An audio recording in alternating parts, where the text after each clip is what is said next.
Olá pessoal, meu nome é Thales. Vamos dar continuidade aqui à nossa disciplina de segurança no trabalho, certo? Nessa aula de hoje aqui a gente vai ver alguns fatores, alguns elementos para análise de risco e de quem é e como é quem define a responsabilidade nos casos de acidentes ocorridos no trabalho. Vamos lá? Então, como a gente falou na nossa aula anterior, né? O objetivo de segurança é tentar prevenir e mitigar os riscos, os danos. Esse é o nosso papel que a gente está analisando como segurança do trabalho. Então, nessa nossa aula aqui, a gente vai tentar estudar quais são as ações que a gente pode ter para realizar a prevenção a esse acidente de trabalho. Ok? Então, o acidente de trabalho. A pergunta que eu quero passar para vocês aqui é a seguinte, essa aqui, ó. Quais ações podem ser tomadas para que se previna a ocorrência de um acidente? E, caso esse acidente ocorra, de que forma a gente pode tentar mitigar os seus danos? Então, você está lá trabalhando em uma oficina mecânica. Quais são as ações que a gente pode fazer para tentar prevenir a ocorrência de acidente? Ou seja, será que tem como a gente agir para impedir o aparecimento de condições inseguras? Será que tem como a gente agir para impedir que um funcionário haja com insegurança? Ou seja, será que tem como a gente tentar prevenir isso? E caso a gente não consiga, então nada disso aqui deu. Será que tem alguma forma de a gente tentar reduzir os danos? Então é isso aqui que a gente vai tentar trabalhar. Aqui vai ser uma análise mais geral sobre esse assunto, né? Mas só para adiantar aqui, a gente vai ver que quando a gente está fazendo essas análises, essas ações, a gente sempre pode tentar dividi-las em duas formas. Uma análise quantitativa e uma análise qualitativa. Então, em quantidade e em qualidade. Ok? Então, aqui a pergunta estava falando, né?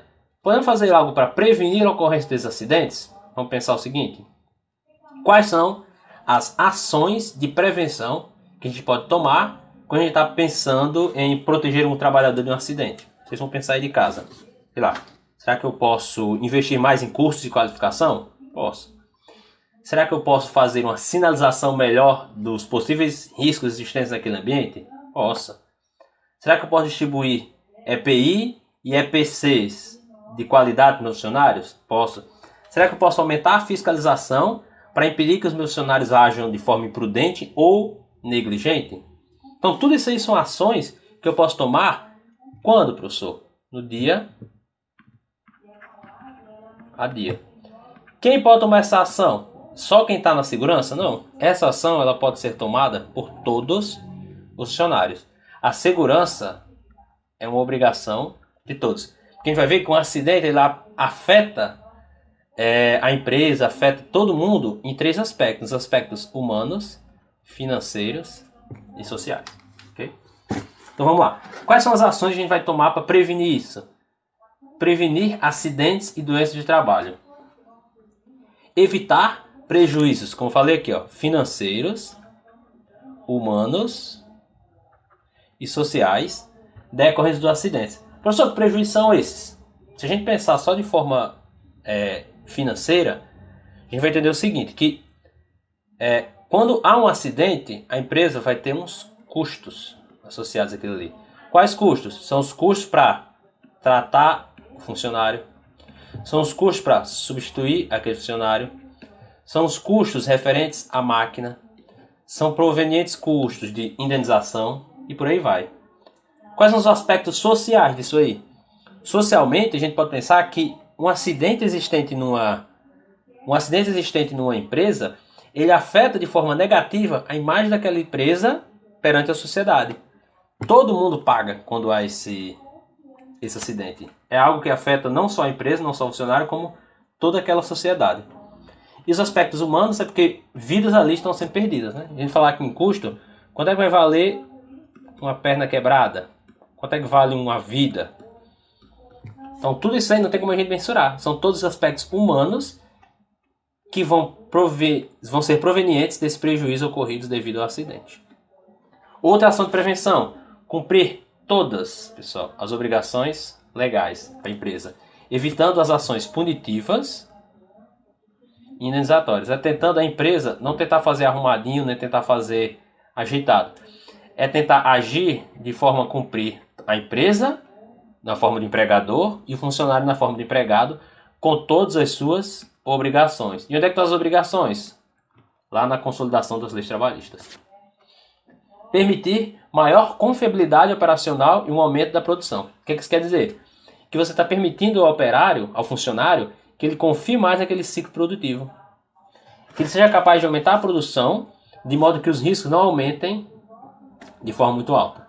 Procurar sempre certificações. Então isso aqui é importante, pessoal, por causa de treinamentos. Então sempre que possível a empresa fazer um treinamento de combate a princípio de incêndio, fazer o estudo dos funcionários através das NRs, ter um básico de primeiros socorros, ter uma equipe, uma comissão de interna para prevenir os acidentes de trabalho, que é a nossa CIPA, e por aí vai, certo? E proporcionar melhoria na qualidade de vida dos funcionários. Professor, o que é que isso aqui vai afetar no acidente? Isso aqui, pessoal, uma baixa qualidade de vida, funcionários mal pagos, funcionários com péssimas condições de trabalho, aumenta o seu nível de insegurança. E o de tudo, né? Proporcionar esses três bem-estar que a gente falou já na última aula. O bem-estar físico, mental e o social não está aqui, né? Mas também prevenir, proporcionar ao funcionário o bem-estar social. Então esse gráfico aqui, ó, ele vai ajudar a gente a tentar entender. Então esse gráfico aqui, ele está dizendo assim para a gente. Qual é o risco que aquela tarefa... Lembra que eu falei que segurança é você trabalhar com os custos e benefícios das coisas. Então, o risco que aquela tarefa está associada e o retorno que aquela tarefa vai me dar. Então, vamos pensar o seguinte. Risco baixo, retorno baixo, não adianta muito. Risco baixo, retorno médio. O ideal é a gente vir aqui, ó, altamente atraente. Risco baixo, retorno alto. Porque aqui você une o melhor dos dois mundos. A partir do momento que você vem andando aqui no eixo do X, nessa direção, o risco aumenta. Então, por exemplo, você vê aqui, ó, risco alto e retorno alto, será que vale a pena? Tem que ver o quanto é esse retorno. Mas onde é que você tem que evitar a todo custo? É nesse elemento aqui, ó. Risco alto, retorno baixo. Porque aqui, pessoal, é a forma onde os acidentes vão ser mais graves. Porque você vai estar tendo um risco exageradamente alto, sem estar associado a um ganho efetivo naquilo. Então é isso que a segurança vem trabalhar. Vem tentar trabalhar nessas ações de prevenção. Então, que ações são essas? Às vezes são ações simples. Às vezes a ação de prevenção é você diariamente, antes de começar um trabalho, fazer uma DDS, que seria um diálogo diário de segurança.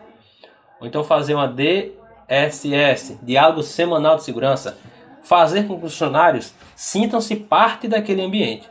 Fazer com que os funcionários entendam quais são as funções dele ali. Que eles não estão ali só como robôs, só para seguir. Eles têm que entender que eles possuem um papel ativo naquela organização. Que eles fazem parte, que a ação deles é o que faz com que caia o número de acidentes. Então você vai fazer exercícios laborais, quem trabalha em escritórios, né? Apresentações, mostras para os funcionários, para eles saberem quais são os riscos que estão envolvidos, de que forma as ações dele vão impactar não só neles, mas também toda a equipe envolvida. Ok? Coisas para a gente pensar o seguinte, ó. Aquele acidente não vai acontecer ao acaso. Sempre a gente vai ter uma causa.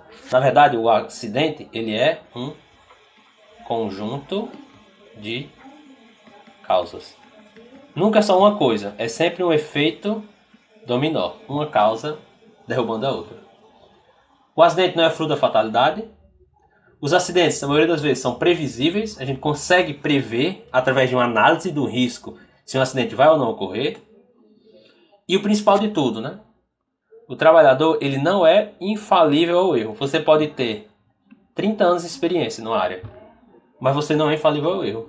Se você agir de forma negligente, se você agir de forma imprudente, se você cometer um ato de imperícia, vai mexer em algo que você acha que sabe, mas não sabe. Tudo isso aí são elementos que aumentam a probabilidade do acontecimento de acidentes.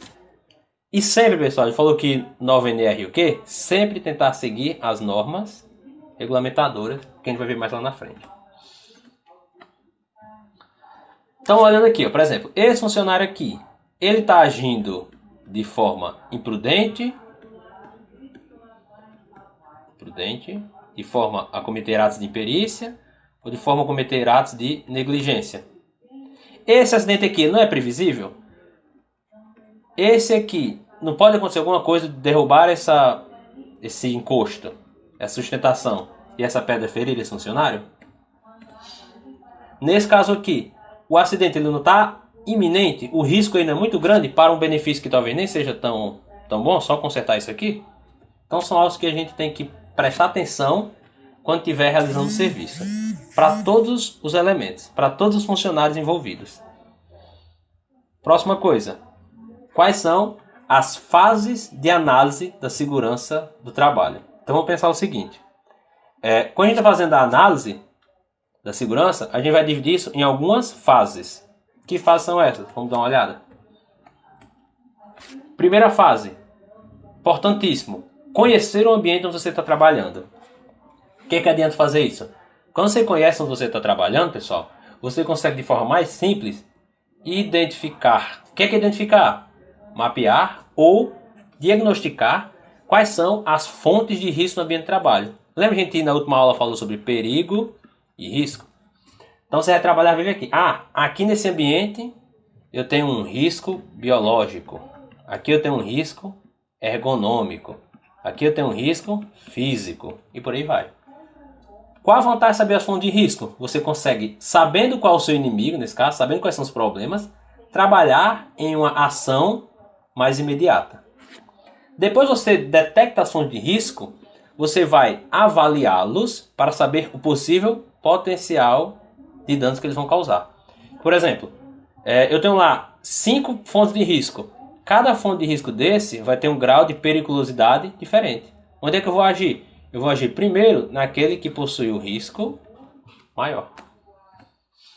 Essa avaliação é feita de duas formas. Quantitativa, que é a quantidade daqueles riscos, e qualitativa, que é o grau que aquele risco vai me afetar. Outra fase da análise de segurança, propor ações ou medidas de controle de forma que você consiga limitar o potencial dos danos provenientes daqueles riscos existentes. Então isso aqui vale para todo mundo. Quais são as ações? Às vezes você não é da segurança, mas você visualizou um ambiente onde sua ideia pode melhorar aquela parte. Tudo é com você. E idealizar esse cronograma de planejamento das ações de segurança. Quando você está idealizando, tudo você tem que registrar, informar e monitorar. Então vamos lá. O processo de estimativa da magnitude do risco pode ser, como eu falei, qualitativa ou quantitativa. E avaliar esses riscos quer dizer que, em todas as situações, você vai ser capaz, ou vai tentar, identificar aquelas que não têm conformidade. Ou seja, são todos elementos que podem trazer a um ambiente com uma condição insegura. Veja que eu sempre vou tentar trazer para aqueles pontos principais da nossa primeira aula, certo? O grau de risco desses elementos de não conformidades, ele pode ser dividido entre parâmetros. O risco pode ser grau pequeno, grau médio e grau grande. Professor, como é que eu divido isso aí? Vai depender de caso a caso. Você tem que fazer um estudo e analisar o que é para aquele ambiente é um risco pequeno, o que é para aquele ambiente é um risco médio e um risco grande. Não é algo padronizado. Tudo aqui é grande, tudo aqui é pequeno. Vai sempre depender do seu ambiente. E qual a tolerância? O risco pode ser leve, moderado, a tolerância, né? Grande ou crítico.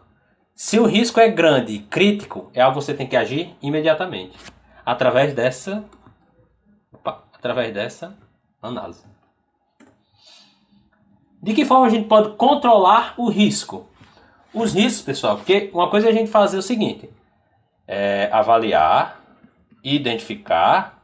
Depois de identificar, a gente tem que fazer o quê? Tentar controlá-los para diminuir os riscos. Que forma a gente pode controlar esses riscos? Eles podem ser controlados na fonte, na trajetória e no trabalhador. Então esse aqui é o nosso processo produtivo. O processo vai começar da fonte, passa pelo trabalhador, ou passa pela trajetória e vai até o trabalhador. A gente pode controlar esses riscos aqui, aqui e aqui. Pode tentar controlá-los, né? Quais são as ações que a gente tem que fazer?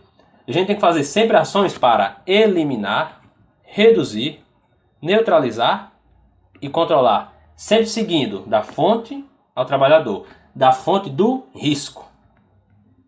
Então, quais são as formas de controle na fonte? Vamos pensar o seguinte: pensar em alguma tarefa e aquela tarefa sempre vai ter um risco associado a ela. Qual é a fonte daquele risco e como é que a gente pode tentar controlar esse risco lá na fonte? Primeira coisa é atuar no processo de produção. O que significa isso? Tentar um processo de produção mais eficiente, com menos riscos.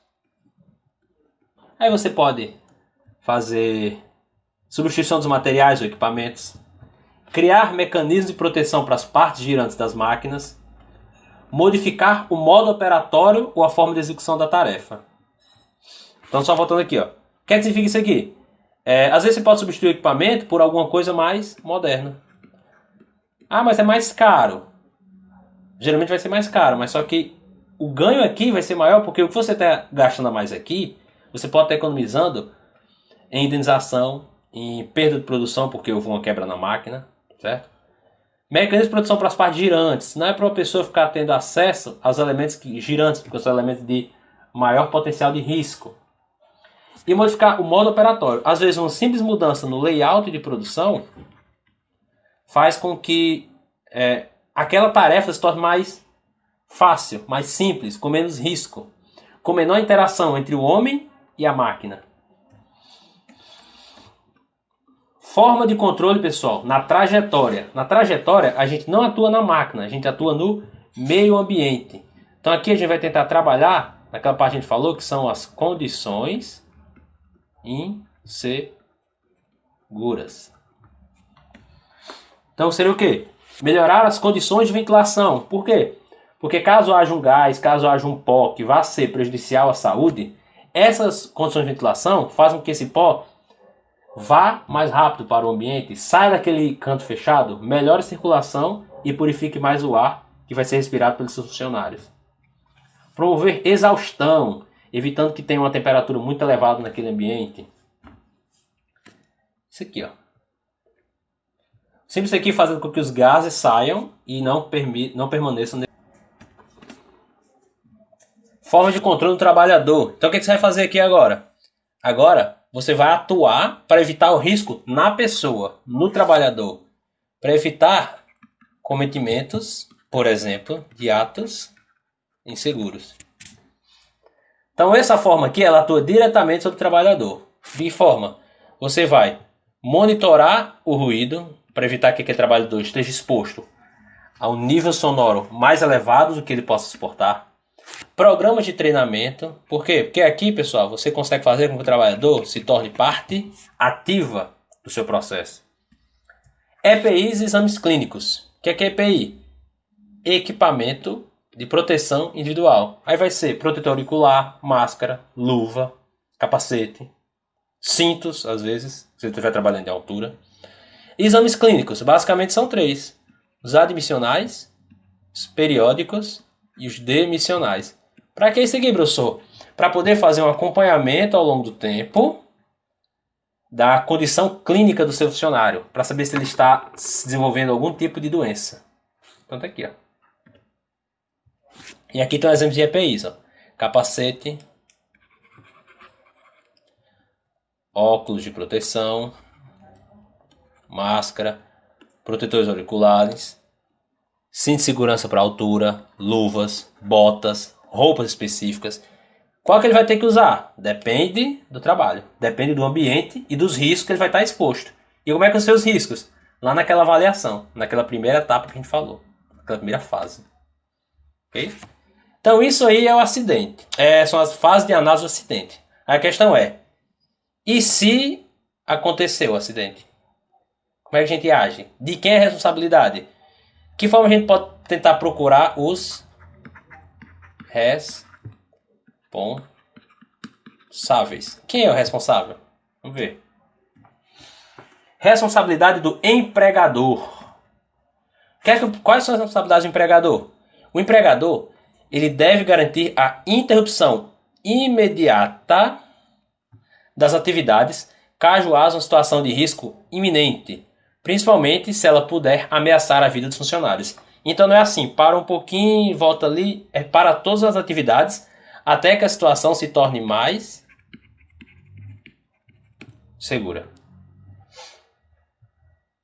Outra responsabilidade dele, proteger todas as partes perigosas das máquinas que possam vir a oferecer riscos ao funcionário.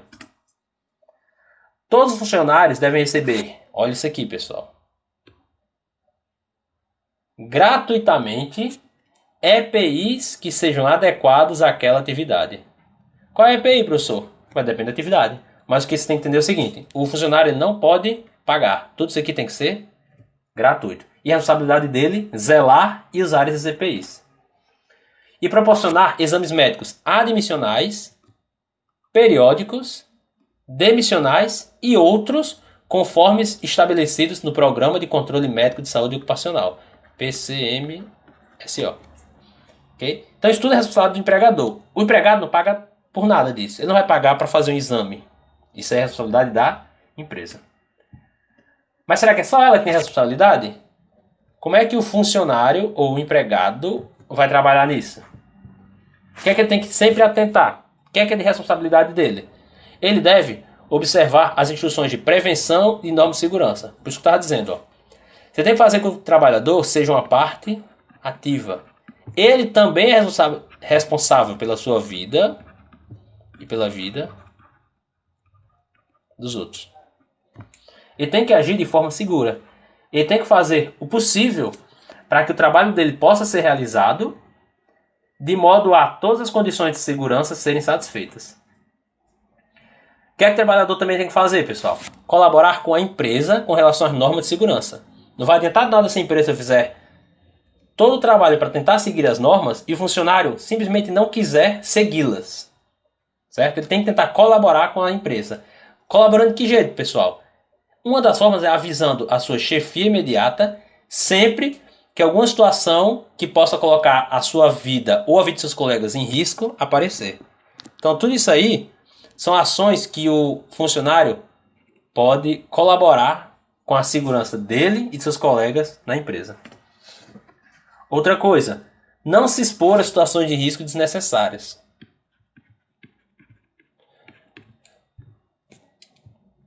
Por quê? Se ele se expor a situações, ele vai estar lá naquele gráfico que eu falei. Aqui é o retorno e aqui é o risco. Se ele vai se expondo a situações de risco alta, situações de risco alta, desnecessário, não vai adiantar nada. A empresa ter feito todo esse tratamento se o funcionário não está ajudando. Utilizar, pessoal, de forma obrigatória o EPI. Ah, porque a máscara incomoda, porque o capacete incomoda, porque é ruim trabalhar com luva, para quem trabalha em eletricidade. Ah, porque o óculos incomoda. Mas isso tudo, pessoal, é para o bem do funcionário. É para a sua própria segurança. Eles não são lá de enfeite. Eles têm uma função para ser utilizada. E eles sempre devem adotar comportamento preventivo. O que é comportamento preventivo? É ele tentar se antecipar aos riscos. É ele sempre, pessoal, agir para qualquer coisa que ele vai fazer. Não importa qual seja a coisa, não importa quantos anos de experiência ele tenha. É sempre tentar agir com precaução. E ter na cabeça que é direito dele não se expor à condição de risco grave e iminente. Ninguém vai obrigar ele a trabalhar naquela situação. Quais são os efeitos que provêm de um acidente de trabalho? Aí são alguns custos financeiros, né, que vão ter. Vai ser o auxílio-doença, que é pago ao trabalhador que fica impossibilitado de trabalhar por mais de 15 dias. O auxílio-acidente, que é pago pela Previdência Social, quando ocorre redução permanente da capacidade normal de trabalho. A aposentadoria por invalidez acontece quando ocorre redução total e permanente da capacidade de trabalho do trabalhador. Pensão por morte é paga por aqueles que venham a depender daquele funcionário, né? E estabilidade no emprego. Estabilidade no emprego quer dizer que o funcionário ele tem 1 ano de estabilidade quando ele voltar de um período de afastamento maior do que 15 dias. Porque pensão por morte, né, que eu falei, que ela é paga ao pensionista em caso de morte, e a estabilidade do emprego. O funcionário ele vai ter, em caso de acidente com mais de 15 dias, um direito a 1 ano de estabilidade após seu regresso às atividades. Além disso, o funcionário tem direito a receber restituição dos seus gastos com medicamentos, prótese, tratamento. Além de indenização por danos morais e estéticos. Então todos aqueles são os efeitos provenientes do acidente. E quando ocorre acidente, o que a gente tem que fazer? Primeira coisa, pessoal, é sempre realizar a comunicação do acidente do trabalho. CAT. O que é isso? É um documento que é emitido para reconhecer tanto um acidente de trabalho ou de trajeto, bem como uma doença profissional. Toda empresa ela é obrigada a informar qualquer acidente, mesmo aqueles em que não haja o afastamento. Se houver morte, deve ser informada de modo imediato. Aqui está um exemplo desse documento, né, que é o CAT, Comunicação de Acidente de Trabalho. Então quem vai emitir? O empregador, o sindicato, o médico, o segurado dependente ou a autoridade pública. Qual o tipo? Inicial, vai ser a primeira. Reabertura, então vai reabrir um processo que já foi aberto na Previdência Social ou vai comunicar o óbito. Aí aqui, empregador vai ser o nome da empresa, o tipo, registro, endereço e por aí vai. Ok? E quais são os aspectos que estão envolvidos na segurança do trabalho? Olha esse bonequinho aqui, ó, que eu falei. São os aspectos financeiros, humanos e sociais. Quais são os aspectos financeiros? São os custos que estão ligados a indenizações, máquinas, alguns processos que podem ser abertos contra a empresa, substituição daquele funcionário e por aí vai. Aspectos humanos, aquilo que eu falei, é o aspecto ligado à vida. Ela tem um preço? Quanto é que vale a pessoa perder um braço? Como é que vai afetar a pessoa e todos aqueles que são dependentes dela caso ela sofra um acidente? Então tudo isso aí está inerente aos aspectos existentes da segurança do trabalho. E o outro aspecto que eu falei são os aspectos sociais. Quando acontece um acidente, não só a pessoa, a empresa, a sociedade em volta, ela vai ter aquele acidente afetando a vida dela de alguma forma. Você tem a imagem da empresa, você tem uma comoção, você tem vários elementos que vão fazer com que, quando a pessoa é acidentada, ela e muitas outras vão receber os impactos daquele acidente. Então, o que a gente tem que tentar fazer aqui tudo? Resumindo toda essa parte da aula em aula 2. É tentar, pessoal, sempre agir com prudência, porque cada um só vai ter uma vida. Ok? Então, por hoje foi só na sua aula 2. Eu vou colocar os exercícios para vocês fazerem, certo? Vai estar lá na plataforma, vocês vão tentar olhar, tentar resolver as atividades, certo? Qualquer coisa, sempre lembrem de entrar em contato comigo, ok? Assistam essa aula com cuidado, precisar voltem ela. E quaisquer dúvidas, lembrem de falar comigo, ok? Então por hoje era isso só e tchau.